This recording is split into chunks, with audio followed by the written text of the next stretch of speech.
We have talked a lot about the NBA draft. There's plenty more to say about the NBA draft. We'll have plenty more to say about the NBA draft on tomorrow's episode of Locked On Magic, Monday's episode of Locked On Magic, and on and on and on and on. Keegan Murray is supposedly going to be in town on Thursday, so that's super exciting. We'll talk a little bit about him, I suppose. But let's talk about the rest of the offseason. What else is on the plate for the Orlando Magic, and how are they going to solve some of the problems, plus a big-time finals preview. It's once again time for a Thursday edition of Locked On Magic. You are Locked On Magic, your daily Orlando Magic podcast. Part of the Locked On Podcast Network. Your team every day.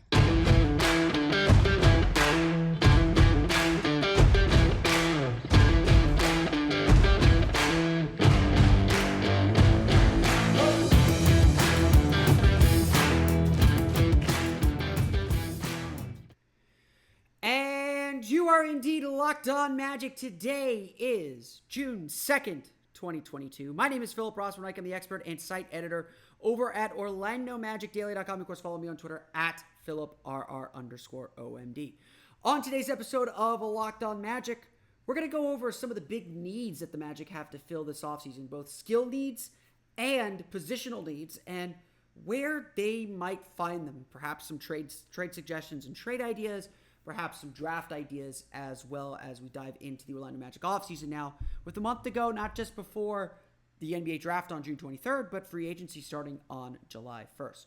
Before we do that, though, we want to thank you for making Locked On Magic part of your day every day. No matter when you listen to us, whether it's first thing in the morning, whether it's right when we upload, we truly appreciate you making Locked On Magic part of your day every day. Remember, there's a great Locked On podcast covering every single team in the NBA. Be sure to check out Locked On Celtics and Locked On Warriors to get you ready for the NBA Finals, the Locked On Podcast Network. It's your team every day. Today's podcast is also brought to you by Rock Auto. Amazing selection, reliably low prices, all the parts your car will ever need. Visit rockauto.com and tell them Locked On sent you. Obviously, there is a lot the Orlando Magic have to do this offseason. Maybe not everything this offseason, but there is a lot on the Orlando Magic's plate and a lot on the Orlando Magic's table this offseason. We not only have the first overall pick coming up here, and obviously it's a big draft pick, but this is a 22-60 team. This is a 22-win team, the second worst record in the league. We don't want to be in this position again. As good as next year's draft is with Victor Wembanyama, with Scoot Henderson, a couple other players I try not to look too far ahead, but this is a very good top of the draft class coming up next year. Potentially change, and not in the same way this year's draft class is, unfortunately. But the Magic have a lot of work to do to get where they want to go. I've kind of said it here. I will continue to kind of put this on the table. Essentially, the Orlando Magic's goal for the upcoming season is to make progress. Some people would say, if we're healthy, we should be in the play-in tournament, which maybe, I'm not going to say that's impossible, but the goal for the Orlando Magic this coming season should be to just continue to get better, to continue to make improvements, to continue to push this rebuild forward, to make this team better. And obviously getting the first overall pick is going to be a big part of that. Jonathan Isaac being healthy is a big part of that. Markelle Fultz having a fully healthy offseason is a big part of that. Internal development is a big part of that. But the offseason is going to be a big part of it too. And the Magic are going to have to solve some problems here very, very quickly with the resources they have. Obviously, let's just go through what they have in their quiver. They have the first overall pick in the draft. That's great. That's going to solve some of the problems. We'll get into some of them here in a minute. They have the 32nd and 35th picks in the draft as well. Two very high-value, high-leverage second-round picks. We know the Magic's history under Jeff Weltman of kind of not going for second-round picks, and I would say if there's a draft where you're not going to necessarily go for a second-round pick, this might be the one, although there's a few players that I am interested in and might be willing to trade even up into the first round to make sure that I get. The Magic have some options there, and they obviously have those tools. The Magic will also have roughly, by my count, the last time I counted, and I'm not so great at the maths, the Magic will have roughly $30 million of cap space to play with. they're going to have some money to throw around. Now, this is not a big free agent class. This is not considered a particularly strong free agent class. But the Magic do have money to throw around, whether that's using it in a trade to take on some salary, whether that is going after some free agent or overpaying a veteran free agent to come into Orlando. Obviously, you're looking at a team like this, and we're talking about this a lot in the context of the draft. You're not necessarily looking for positional needs. Honestly, what's more important right now is finding players that make your team better and can kind of help try and start to tie this thing together. The big point that I have consistently made is, one thing Orlando has to find is a primary scorer. And again, that might already be on the roster. I'm not going to foreclose that possibility, but they need to find a primary scorer. They need to find a guy that they can give the ball to, that can get them 20 points a night, that can score consistently. The Magic have one of the worst offenses in the league, obviously. And so finding a way to get themselves out of that grouping, out of that bottom group there, even just getting themselves out of where they were with Nikola Vucevic. As good as Nikola Vucevic was, they needed another scorer. They needed another primary scorer to kind of carry that team. And again, in that series against the Bucks, Aaron Gordon was out. Evan Fournier was not 100%. The bubble was weird. But Orlando needed offense, and that was a big part of why they lost to both Toronto and Milwaukee in their two playoff series just a few years ago. Obviously, the first place you're going to look for this primary scorer is the number one pick in the draft, whether it's Paolo Banchero, whether it's Chet Holmgren, whether it's Jabari Smith. To me, Paolo Banchero is the best of these guys that fits this type, but you can convince me that Jabari Smith can get there. You can convince me that Chet Holmgren can get there too. So again, we will use these guys. The three-point shooting is there for Jabari. The defense and backup center is there for Chet Holmgren. The wing depth, the primary scoring is there for Paolo Banchero. All three of these guys fill needs that the Magic have and will be very key players. We had talked a lot about Jabari Smith yesterday. We're going to get to Paolo. We're going to get to Chet a little bit later on. Not too far down the road, actually. We're going to talk about Chet tomorrow. We're going to talk about Paolo on Monday. These guys do a lot of really good things. Again, I don't think all these guys fill the need. Let's just put it that way. But the Magic do have some other options if they want to go down these paths. I floated it out there. Our friends at BetOnline have put some odds down on the Magic's ability to sign Zach LaVine. I am not in favor of signing Zach LaVine. I think that his knee injury is very, very serious. I don't think he's on the same timeline as Orlando, and I don't think he's on the same timeline as Orlando either. I think he wants to be in a championship ready team. I don't think he wants to be the lead guy of a rebuild. So I don't think that's the path the Magic are going to go down. But if I'm Orlando, I have the money. I want to get in that room. And if anything, just for the practice and experience of talking to a big name free agent. And obviously, Zach LaVine is a max guy. He is getting the max. Someone is paying him the max, whether it's Chicago, whether it's San Antonio, whether it's Orlando, whether it's Detroit. Someone is paying him the max. And I think everyone anticipates that he's going to stay in Chicago. I think that's probably the best move for all parties involved. But if I'm Orlando, I want a meeting. I want to try and get a meeting. Because even if Zach LaVine deteriorates pretty quickly on the back end of that contract, you would hope that those final 2 years he can be a secondary player, a sometimes primary scorer, and guys like Franz Wagner, like your draft pick here, are ready to take on a bigger role. Again, that's just for instance. I'm not advocating the Magic do this. I do have the very real injury concerns, but you put Zach LaVine on this team, they are a playoff team immediately. And that really pushes the timeline for this team, obviously, to get good and get good fast. Because a player like Zach LaVine, right now, he should be focused on winning championships. Again, whether he believes Chicago can help him is his best chance to win a championship just by timing and luck, we'll see. But his focus should be on his legacy's a big word, but his focus, he's got his money. This will be his last big contract probably, but his focus should be on developing and winning. And obviously that's something that's kind of been missing on his resume. But this is the point here.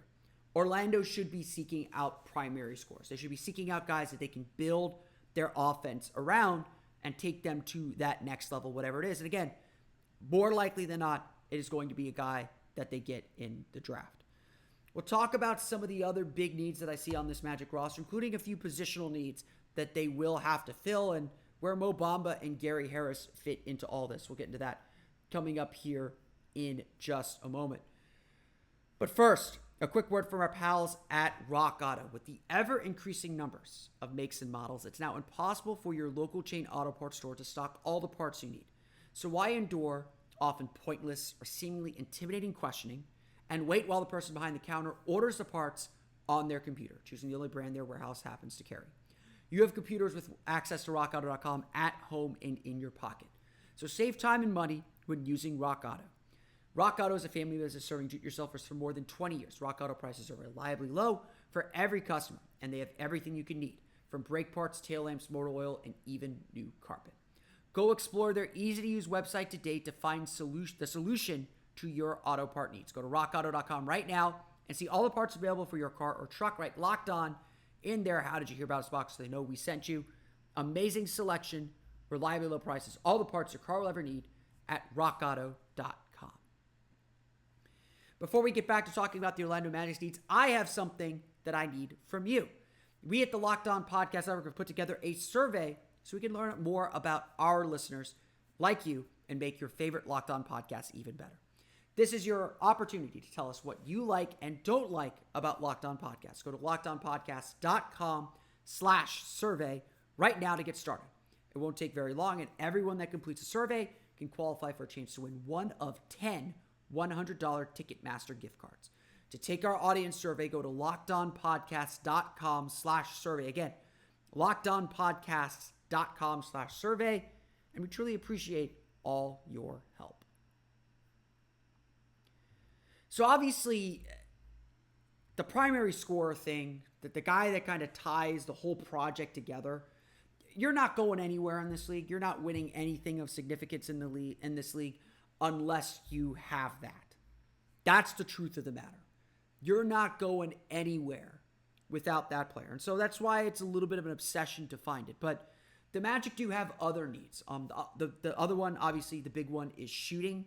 The Magic need more three-point shooting. I would venture to say any wing player they acquire, whether it's in the draft, whether it's in free agency, whether it's in a trade, they need to be able to shoot the ball, need to be able to shoot the ball effectively. Orlando finished in the season 28th in the league in three-point field goal percentage at around 33%. They finished 11th in attempts per game. I give Jamal Mosley a lot of credit. He did a really good job modernizing this Magic offense, putting in some more modern concepts, trying to get this team up to another level on that end, but they weren't ready to kind of play that way. And obviously there's a lot of internal improvement that has to happen. Getting better players will get more open three-pointers. That'll lead to an increase in percentage as well. It's all tied together that way. So Orlando needs to get better knockdown shooters. It's going to make life easier for everybody. As much space as Markelle Fultz can create for everyone, they need more shooters. Period. Full stop. That's an easy one. But if you look at the Magic's depth chart, there is definitely one big need that they have. And honestly, this is my priority in free agency. And obviously, it's kind of part of the big question for the Orlando Magic this offseason. They need a backup center. If you look at the starting lineup right now, my projected starting lineup would be Markelle Fultz at point guard, Jalen Suggs at the 2, Franz Wagner at the 3, whoever the Magic draft at the 4, or depending on who they draft at the 5, and then Wendell Carter filling out that last position. That means the only center on the roster currently, that's not a free agent, is Mo Wagner. I like Mo Wagner. I think Mo Wagner gives this team a lot. I think he's a good fill-in guy. I think the Magic will be making a little bit of a mistake if he is their backup center. So whether the Magic end up drafting a backup center, and there's a lot of really interesting center prospects in the early second round, it looks like, whether it's Jalen Williams of Arkansas, whether it's Ishmael Kamagate from I think he plays in Paris. I think he's originally from Paris. Whether it's Khalifa Diop, Mark Williams will probably be gone by then, but maybe the Magic trade up into the first round to try and get him. You've got Nikola Jovic it's a 3-4 that I think you could maybe platoon him a little bit as a stretch 5. There are plenty of, albeit raw, but center options in the draft. If it were me, my preference is go find a veteran center to fill that role. But unfortunately, this is just not a very good free agent class. The veteran centers that you'd be looking at are JaVale McGee. They are, let me pull up my list here. Thomas Bryant was a name that caught my eye when I was going through the free agent list. It is not a strong free agent class. There are definitely trade options out there. Maybe a team that I've kind of targeted as a potential Terrence Ross trade and a trade up move is Dallas. I think Terrence Ross would kill it in Dallas with the way that they space the floor. His salary matches Dwight Powell's. Dwight Powell's got 1 year left on his deal. He's a pretty solid defender. I think he's always been a little bit miscast as a starter. I think he'd really succeed in a backup role for a team like Orlando. And so, that might be a player that I target. I've also targeted Dorian Finney-Smith at various times with Dallas as well. I don't think I don't know if Dallas would part with either on that count. They do rely pretty heavily on Dwight Powell for starting minutes. So the strange thing is, now that and we'll dive more into this. I want to talk more about this later, but the strange thing is everything just kind of circles back to why don't the Magic just re-sign Mo Bamba? They know him. He's invested in what this team's doing. He fits this team's style. They know they can trust him. They can start him. If they need to start him at the start of the year, they can definitely do that. If, will he be willing to accept a role off the bench? That is certainly a fair question. If he'll be willing to go back to that bench role, if he'll view that as a demotion and not that he won't work as hard, but not kind of give the Magic the effort that they need. Will he force his way out? All those are fair questions, and I think the Magic ultimately really do try and do right by the people in their organization. But the Magic do need to keep some mid-tier salaries. They need to spend some money this offseason. If you're spending $12 million a year on Mo Bamba for this year with the idea that you will be trading him in the near future, I don't think that's necessarily a terrible idea. If you asked me before I did this article, before I looked into this, whether the Magic would re-sign Mo Bamba, I probably would have said 40-60 that he's, or 60-40 that he's gone. Honestly, I'm back to 50-50 on whether the Magic do match and keep Mo Bamba.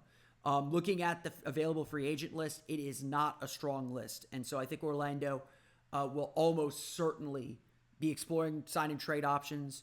They will most certainly be considering keeping Mo Bamba, and that ultimately might be the best decision for the team.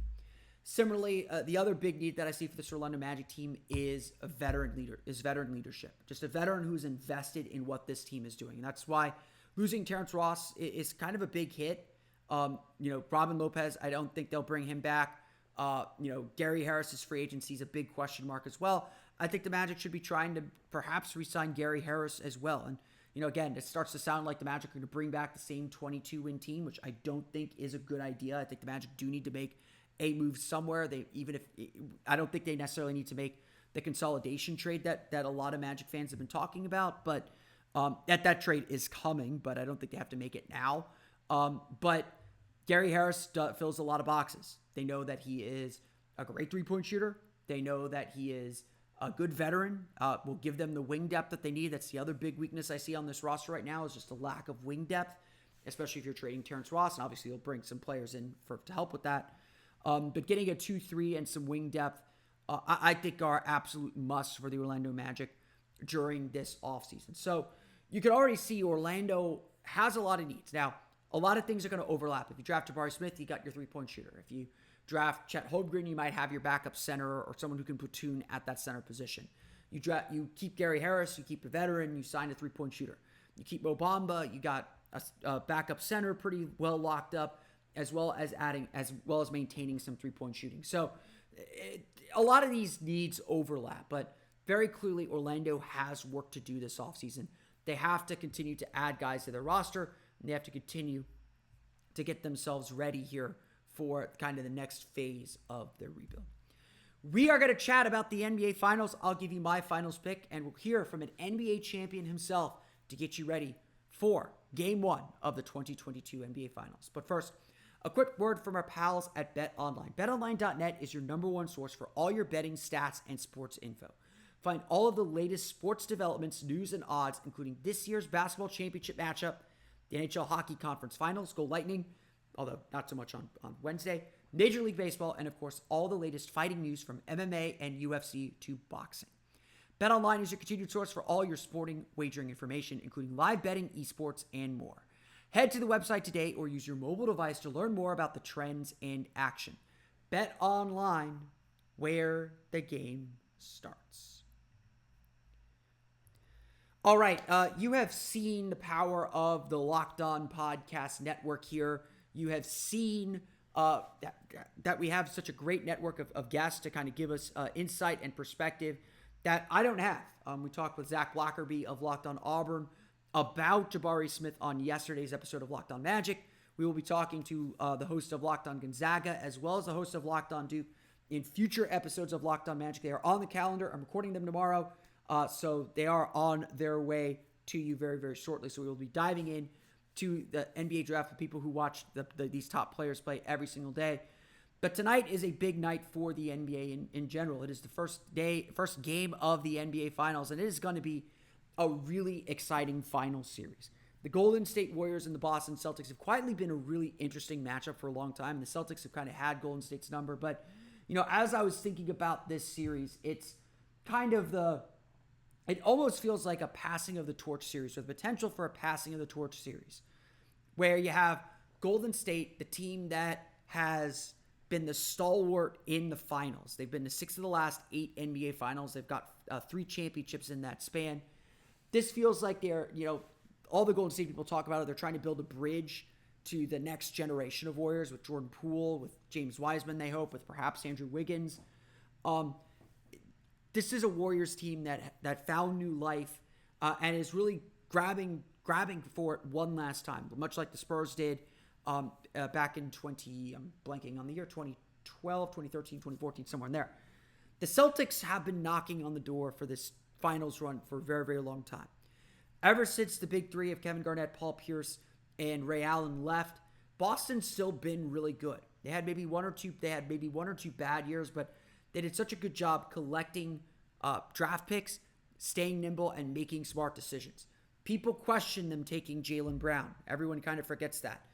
Jason Tatum was not a home run pick, especially considering Boston traded down from the number 1 pick, one of the rare times that trading down from the number 1 pick worked. And they've gone through a lot of iterations with Isaiah Thomas, with Kyrie Irving. It's been a bumpy road to get here. And honestly, if Boston would have lost in Game 7, I'm not one to say that you should panic and split guys up, but it just felt like Boston was just constantly knocking on the door and their time would never come. Well, their time is here. We can tell you as Magic fans, when your window's open, you got to take advantage of it. Doesn't matter whether you're inexperienced or not.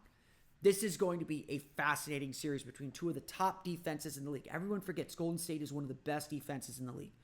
One of the truly transcendent players in Stephen Curry. One of the great young stars in Jason Tatum. There are so many intriguing matchups. Draymond Green playing free safety or defending Jason Tatum straight up. Andrew Wiggins in his newfound defense likely getting the call on Jaylen Brown. Where's Klay Thompson in his recovery? Is he ready to kind of be Game 6 Klay more often? How does can Boston handle the improvisation that Golden State provides as they try to figure out their switching defense? It's going to be a fascinating and it's going to be a fantastic series. In the end, though, I am taking the Warriors in 6 games. I feel like Golden State is just more prepared for the moment. And while Golden State has a little bit more depth, but Boston has maybe the best player in this game and this series with Jason Tatum, but they don't always play like it. Miami should not, all credit to Miami. That series was always about what Boston wasn't doing. The turnovers, the rush shots, the bad shots, the long droughts offensively. And again, credit to Miami's defense there, but Boston also missed a lot of shots and took some bad shots that they shouldn't have been taken. Golden State, what they do really well is when you make mistakes, when you go into lulls, they don't just beat you, they murder you. They get as graphic as the end of Stranger Things 4 episode 1. they destroy you. They destroy you. And I get the feeling that, especially considering the way Boston really gave away Game 7 against Miami, I get the feeling that this series is going to turn in a game so similar to how the Magic lost Game 1 in 95 and Game 4 in 2009.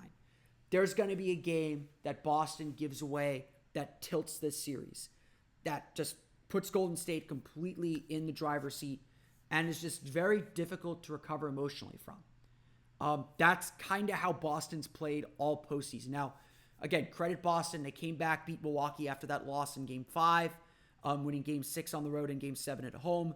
They survived the Miami push, and they were able to get to this point, get to the NBA Finals. But obviously, there is still a lot to do. I'm one person. I'm watching it from the outside, but we want to get a champion's perspective on this. Thankfully, that is the power of the Locked On Podcast Network. Thanks to the Locked On Sports Today podcast, Robert Horry, insert booing here, champion with the Houston Rockets. Please continue booing now. Los Angeles Lakers and San Antonio Spurs joined us to preview the series.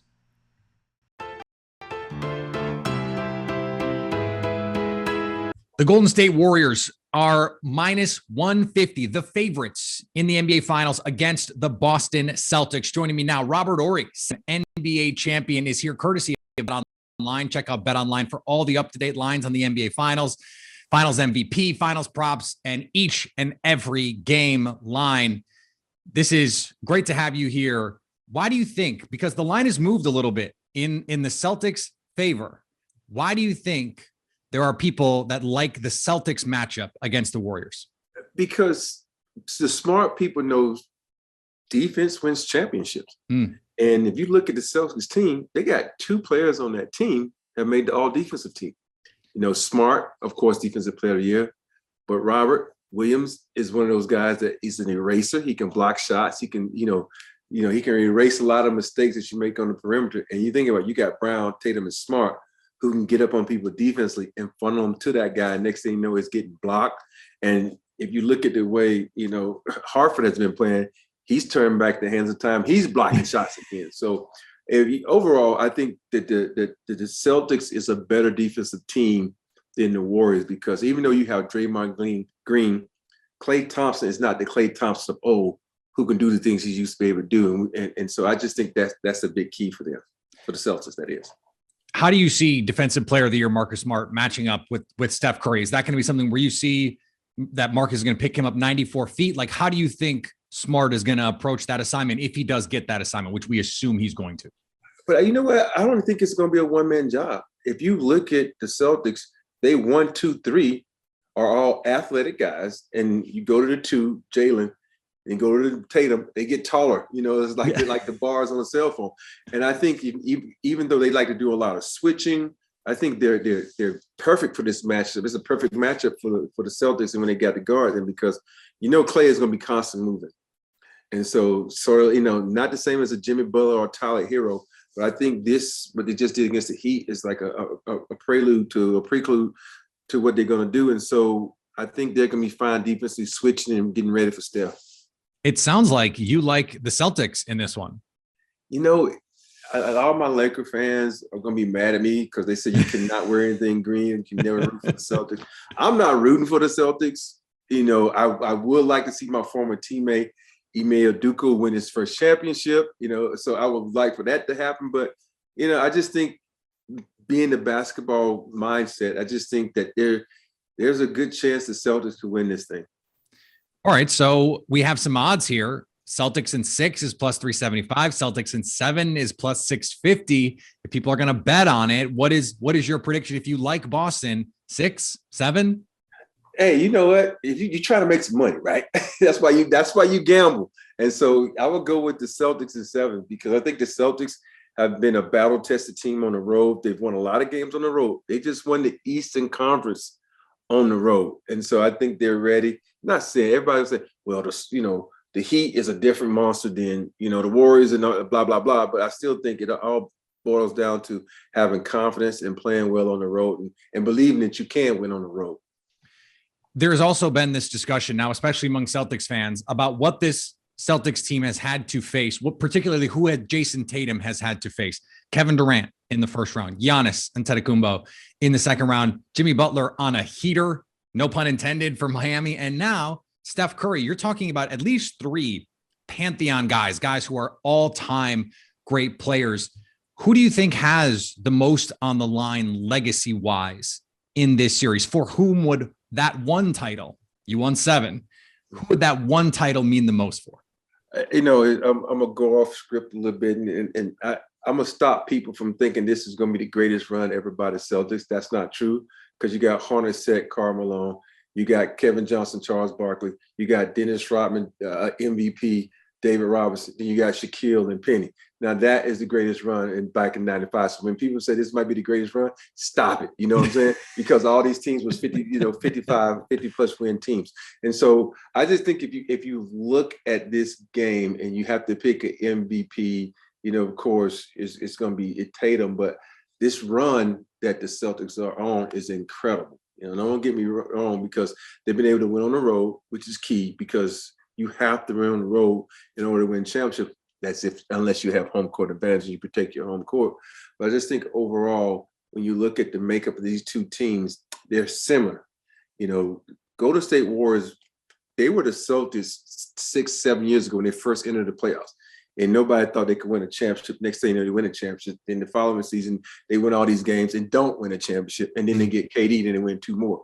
But I think if you look at the Celtics, there are so many similarities with these teams that people are always going to say, oh, let's go with the veteran leadership. Let's go with the fan favorite and Steph.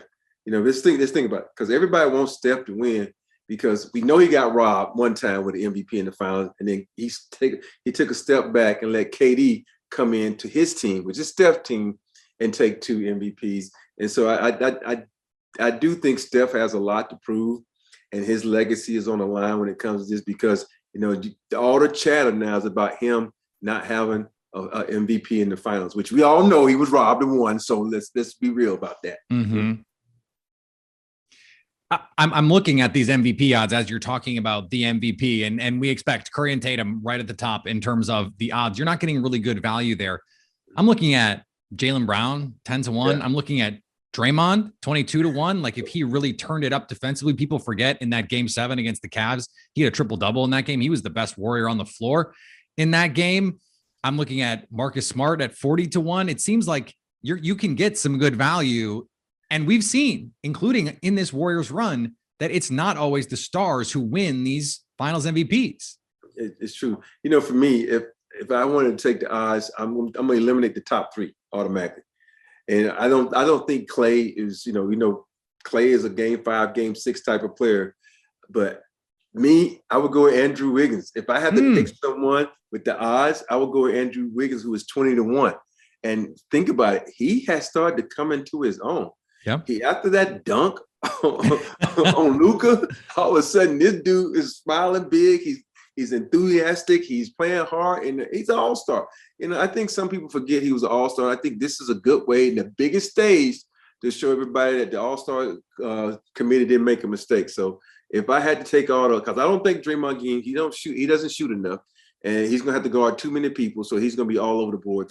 So if you look down that list of people and you want to say, odds maker, to me, I would take Andrew Wiggins 20-1. That is, that's bold. I love it. I think you're right that he seems to be a different player. Just in the Warriors, just in Golden State, he seems to have been unlocked a little bit, whether that's Steve Kerr, whether that's just him feeling more comfortable. We're talking about legacy. And you have been on some teams that have gone on these multi-year runs that have been what we might consider dynastic, right? There have been some discussions here. If the Warriors win one, that because it's the Clay, Steph, Draymond core with Steve Kerr, that this has to be considered part of the Warriors run and that we have to call them a dynastic team. Where do you fall on that discussion? If they win one, are they a dynasty? You know what? I will put them in that category as a dynasty. Because they was riddled with injuries, right? 2 years, Clay was out, then Steph went out. You say, okay, we'll give them a Phil Jackson asterisk by those 2 years. But if they're able to get back to the mountaintop and win this year, I would put them you got one more step to be a dynasty. And then if they go to the finals again, then I would give them a dynasty. But, think about this. They gave us a dynasty in the Lakers. We won 3 in a row. And next thing you know, they dismantle a team. They go back and lose. It's considered a dynasty. So, to me, there's only been, 3 dynasties in this: Bulls, the Celtics, and the Lakers, because they're in a situation where they went 6+ championships. That's where you look at. But in this day, in this era, you can give them a dynasty. I think I would consider the Spurs, the Tim Duncan, Greg Popovich Spurs in that mix, but they never won back-to-back titles. And so it depends on how you want to qualify it. Sustained success, not always enough. I think if you're a Boston fan, you're going, why can't we have that sustained run? We've got these 2 young superstars, Marcus Smart, Defensive Player of the Year, who's coming into his own a little bit defensively. It seems like they've unlocked some things with him as their pure point guard in initiating offense, because he doesn't have to create for everyone. They've got Tatum and Brown who can create for themselves. I mean, what do you think the chances are that they could be not the next dynasty, but the next team that you have to deal with in the Eastern Conference? Like, okay, they're going to be there every year until further notice. I think you look down that line and you says, okay, Tatum, first team, max. Brown, max. Smart, max. These are super max contracts these guys potentially can get. Right. So now since I cover the Lakers got $40 million guys, $40 million guys. They can't get nobody else on the team unless they do some hell of a drafting, and they get those guys that's going to be there. But it boils down to payday, man. If you're going to stick around and get paid, or you're going to have that one falter and say, we didn't win a championship, we need to make a move because, they exploited us in this area. We need to get someone in, and they trade one of those guys. People do dumb things like that. Well, GMs, I should say. So I think they have the potential to make a long run. They're just going to have to stick together and do what a Tim Duncan would do and say, I'm going to take less money so you can sign a Tony Parker, you sign a Manu Ginobili. But are these guys now, selfless enough where they say, hey, you know what? I don't want to make 40 million. I'll make 30 million. I don't think so. I think every guy now is trying to get their bag so they can say, you know what? At one point in my career, I was making 50, 40 million, whatever it may be. So that's going to be the key though. It boils down to money if they can keep that team together. All right. Not a finals question, but I can't talk to Big Shot Bob and not ask you this question. Which of your big shots is your favorite? I grew up a Lakers fan, a huge Magic Johnson fan. And one of my biggest thrills before I even made to the NBA, I got to play one-on-one with Magic when I was being scouted by the Lakers coming out of college, coming out of University of Alabama. So the shot I made against the Sacramento Kings in 2001 to win that game is probably my favorite. And don't get me wrong, I love what I did in Houston. I love what I did in San Antonio. But everything I did in San Antonio was on the road, Game 5 on the road. But this was at home in Staples Center. And the ego comes into play where you want to hear that crowd chant your name, man. And you run off the court and the crowd still chanting your name. You in the locker room, you can still hear them chanting your name. So I think that shot, it takes over all the other shots just for the ego. All as athletes got some type of ego. And I think for me, that just takes over because I had the Laker fans chanting my name. They wasn't chanting Shaq. They wasn't chanting Kobe. They were chanting Ori. So that's a big plus for me.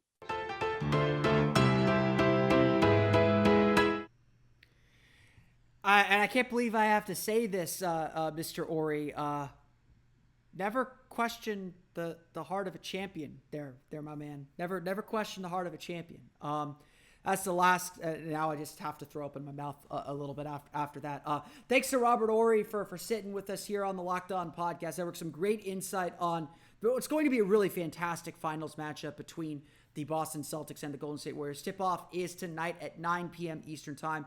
Get a complete recap of the game on the Locked On NBA podcast. And, of course, check out the Locked On NBA Big Board podcast to keep you up to date on NBA draft stuff as well.